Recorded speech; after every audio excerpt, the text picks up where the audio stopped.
sebetulnya namanya keuangan itu dekat dengan pola pikir. Biarpun pas-pasan, bagaimana caranya nyelipin uang untuk nabung, Mas? Teknik keuangan itu akan kalah dengan pola pikir dan emosi.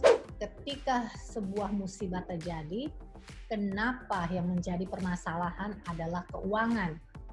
Orang tiba-tiba tidak punya cukup uang dalam bertahan menjalani musibah itu. Sudah bersama kita Safir Sendu, seorang financial planner. Mari kita bertanya kepada beliau. Hai Mas Safir. Hai Mbak Ilyana. Hai pemirsa. Bagaimana untuk orang bawah yang gajinya pas-pasan, mereka bisa nabung? Biarpun pas-pasan, bagaimana caranya nyelipin uang untuk nabung, Mas? Ya, jadi gini, sebetulnya namanya keuangan itu dekat dengan pola pikir. Jadi misalnya saya kasih saran tentang belilah apa yang dibutuhkan bukan yang diinginkan gitu ya. Apa yang dibutuhkan bukan yang diinginkan. Oke Pak Safir, saya ngerti. Bahkan semua orang nggak dibilang pun dia ngerti bahwa kita harus beli apa yang dibutuhkan daripada diinginkan. Oke ya. Tetapi nggak harus kalangan ekonomi bawah sekalipun, kalangan ekonomi menengah atas sekalipun, kalau lihat kata-kata emosional di sosial media, iklan barang-barang dengan jilbab ini ada akan kelihatan lebih cantik dan disayang oleh suami. Emosinya bangkit. Sehingga apa? Tips keuangan yang saya kasih hilang semua. Kenapa? Begitu emosinya dikilik-kilik, orang, oh iya deh, saya beli deh. Padahal mungkin baju dia atau jilbab dia masih bagus. Mungkin Anda ngerti maksud saya. Bahwa teknik yang diberikan, teknik keuangan itu akan kalah dengan pola pikir dan emosi kita. Jadi kuncinya saya pikir adalah mengendalikan emosi kita untuk bisa mengendalikan seberapa besar daya tahan kita melihat iklan penjualan barang yang ada di luar sana, sehingga kita bisa untuk tidak membeli barang yang memang nggak kita butuhkan sebetulnya ya, dan mulailah berhenti membeli barang yang kita inginkan hanya sekedar ingin tapi sebetulnya nggak butuh-butuh amat. Itu yang pertama.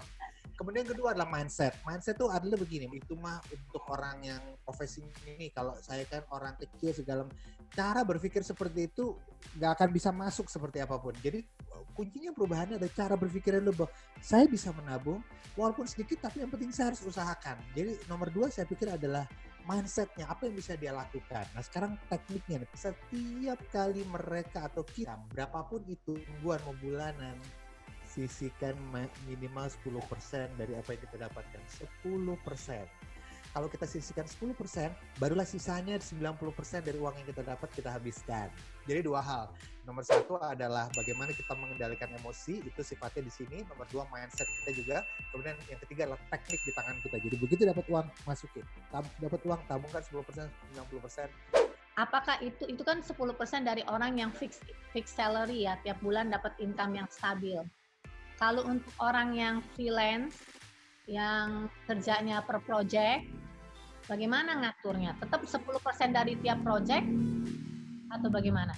Saran saya buat para freelancer, kalau bisa nabung 10% bagus, tapi lebih bagus lagi kalau dia bisa menabung 30% dari income-nya. Dengan demikian, kalau dia biasakan angka 30% ini, maka cadangan dananya akan terkumpul lebih cepat dan saldonya besar dibanding mereka yang karyawan. Betul, setuju saya, sepaham saya. Saya pun akan nabung 30% mulai habis wabah ini berlalu. Betul ya, habis wabah ini, oke baik. Oke, terima kasih banyak ya Mas. Terima kasih. See you next time ya, salam sehat ya. Bye. Bye. Di Indonesia terkenal dengan pepatah sedia payung sebelum hujan. Tetapi sayangnya kita semua tidak melakukan sesuai dengan pepatah itu. Sehingga ketika musibah datang, kita kehujanan dan kita sakit. Ternyata modalnya menabung bukanlah uang, tetapi komitmen dan mindset. Semoga setelah musibah ini, kita belajar sesuatu yang sangat penting. No matter what, kita akan terus berusaha mengkomitmenkan diri menabung.